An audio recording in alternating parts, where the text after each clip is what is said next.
Leslie Wuerfelis was always a woman on the go. She is married, has children, and owns a dental lab with her husband.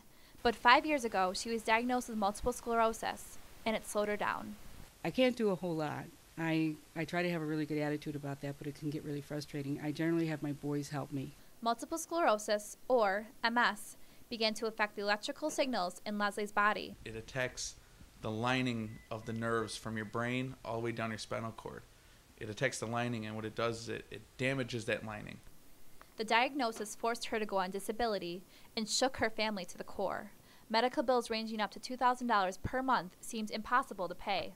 It's been pretty devastating, it's pretty much damaged everyone, the family, it's just something you have to adjust and go through, but it's never fun to have someone sick for 5 years, It was then that Leslie dedicated her time trying to find out why all of this was happening to her.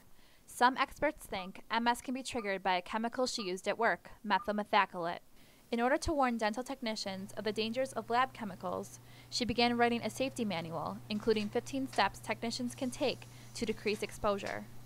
The manual suggests wearing non-latex gloves because they don't disintegrate, as well as putting on a charcoal mask. It also recommends sitting in a room with proper ventilation. My goal is to create a huge awareness to all the technicians in dental field and anybody else who works with methylmethacrylate to be safe with it and what can happen. It can happen to anybody.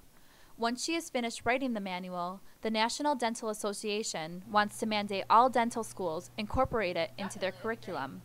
The manual has helped Leslie with the healing process. You have to go into a whole mind thing of being very positive, always looking into the future, and try to search for acceptance and forgiveness too. Kate McGowan, BSC Newswatch.